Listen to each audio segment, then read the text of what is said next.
Baik, Bismillahirrahmanirrahim. Assalamualaikum warahmatullahi wabarakatuh. Sabahul khair, selamat pagi anak-anakku semuanya. Selamat pagi menjelang siang. Semoga kalian semua senantiasa diberi kesehatan oleh Allah SWT dan tetap semangat dalam pembelajaran daring. Baik anak-anak, pada pertemuan kali ini langsung saja kita akan mempelajari tentang fi'il madhi yang bersambung dengan dhamir. Langsung saja untuk menyingkat waktu biar waktu tidak terlalu panjang, kita masuk ke slide pembelajaran. Yap. Seperti yang telah kalian lihat anak-anak di layar monitor kalian pada pagi hari ini atau pagi menjelang siang ini, karena sudah jam siang, kita akan mempelajari tentang fi'il madhi yang digandeng atau bersambung dengan dhamir. Tapi sebelumnya kita harus tahu dulu fi'il itu apa. Nah, ini sudah Pak Guru siapkan di sini. Fi'il itu adalah kata kerja. Jadi anak-anak, fi'il itu ada kata kerja. Lah, kata kerja ini kan dibagi menjadi tiga kalau dalam bahasa Arab.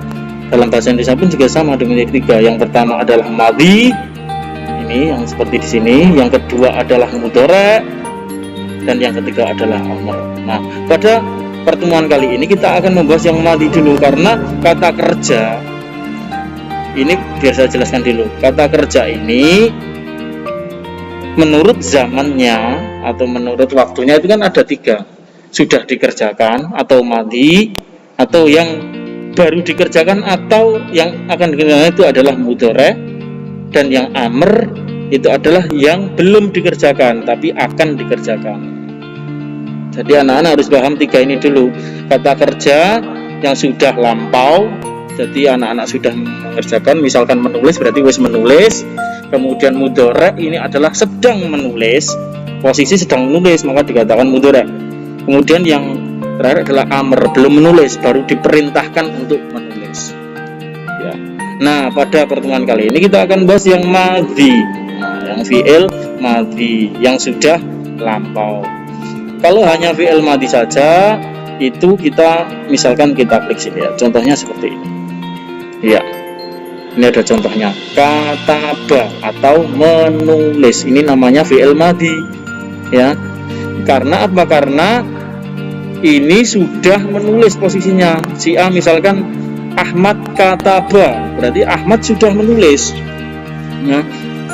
Jadi kalau misalkan Ahmad sedang menulis, itu tidak menggunakan kata ini lagi, nanti beda lagi, namanya yaktubu, karena sedang menulis ya.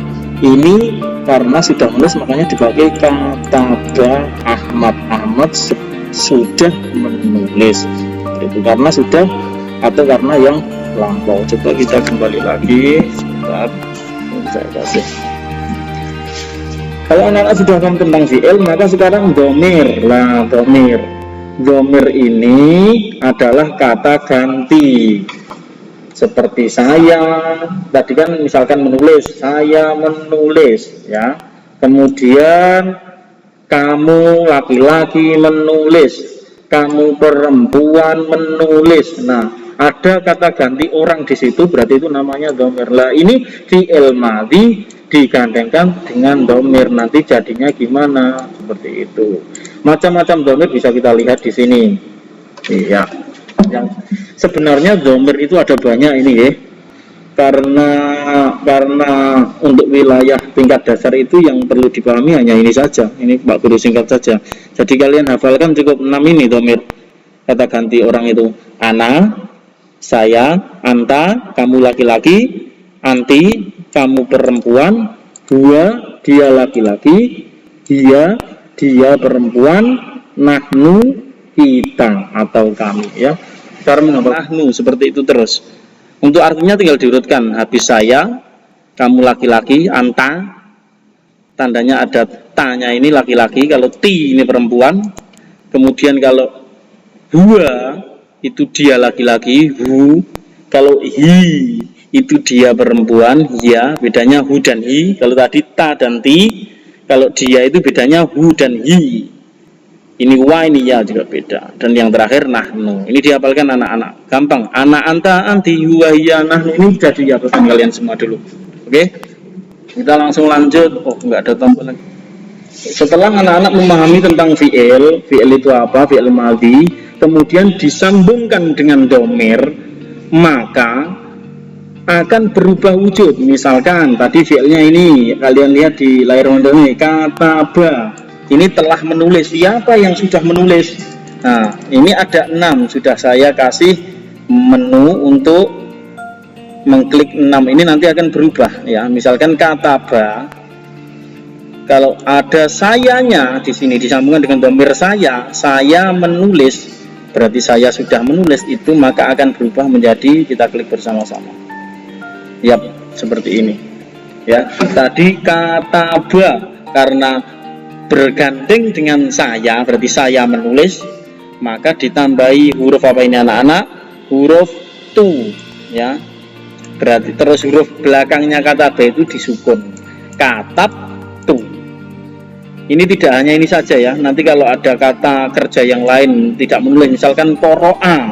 Qoro'a itu membaca, maka kalau saya membaca menjadi qoro'tu. Ingat di belakangnya dikasih huruf tu kalau menandakan saya. Oke, kita kembali. Kita lanjut. Kalau misalkan kamu laki-laki menulis, maka kita klik sini. Oke. Maka menjadi beda lagi. Kalau tadi katab tu kalau dengan saya, kalau sekarang menunjukkan kamu laki-laki, maka yang diambil ta di belakang. Sama untuk huruf baknya disukun. Biasanya kataba menjadi katab tambahi ta, katab ta. Kalau tadi katab tu saya menulis, ini yang kedua katab ta, kamu laki-laki menulis. Kita kembali lagi. Kita masuk ke kamu perempuan menulis. Apakah masih sama katab ta seperti laki-laki? Kita buka. Ternyata beda anak-anak. Kalau tadi katab ta, sekarang katab ti, tergantung domirnya. Karena ini perempuan ya. Tadi anta, sekarang anti, maka katab ti, kamu perempuan. Ingat-ingat tandanya di sini. Oke, kita kembali lagi ke menulis. Siapa lagi? Dia. Sekarang dia laki-laki menulis. Misalkan Ahmad menulis. Kita buka. Yap, kalau dia laki-laki menulis maka tidak ada tambahan sama sekali. Ya, kataba. Ya, kataba ini sudah masuk dia laki-laki menulis. Ingat, kalau huwa kok nggak ditambahi huwa Pak? Enggak. Kalau kataba dia laki-laki memang tidak ada tambahan sama sekali. Seperti dia membaca maka qoro'a, gitu saja, nggak usah ditambahi qoro'hu, tidak, karena ini domirnya gandeng. Kita kembali, berarti yang dia laki-laki ini paling mudah, nggak usah mengganti apapun ya. Kemudian kataba kita ganti, menulis ini kita tambahi dia perempuan, kita klik. Iya, maka ketambahan ta yang disukun, katabat. Ini menandakan artinya dia perempuan telah menulis. Qoro'a misalkan membaca menjadi qoro'at, belakangnya disukun. Oke, kita kembali lagi. Dan yang terakhir adalah kita menulis, laki-laki perempuan sama, maka akan menjadi seperti ini. Katab.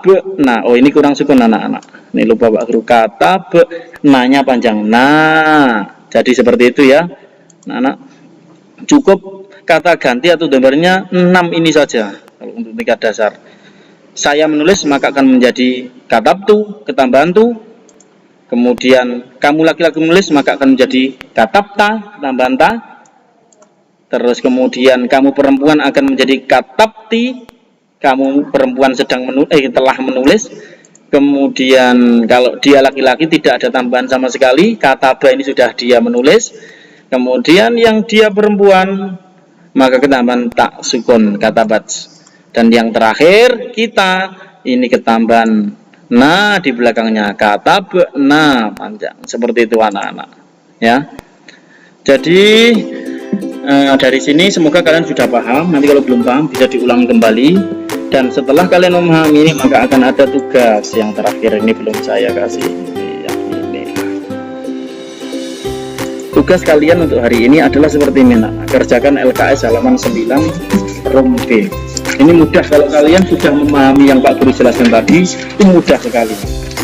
halaman 9 menjadi apa di belakangnya. Nah itu nanti kalian pelajari, kalian kerjakan, jangan sampai salah kalau bisa ya, pahami apa yang dijelaskan Pak Guru. Oke, itu saja anak-anakku semuanya untuk pembelajaran hari ini, semoga kalian paham. Kalau tidak paham bisa japri sama Pak Guru atau mengulangi video ini. Oke, itu saja anak-anakku semuanya yang saya banggakan. Tetap semangat belajar. Cukup sekian dari Pak Guru, kemudian mohon maaf yang sebesar-besarnya, mudah-mudahan bermanfaat. Wabillahi taufiq wal hidayah. Assalamualaikum warahmatullahi wabarakatuh.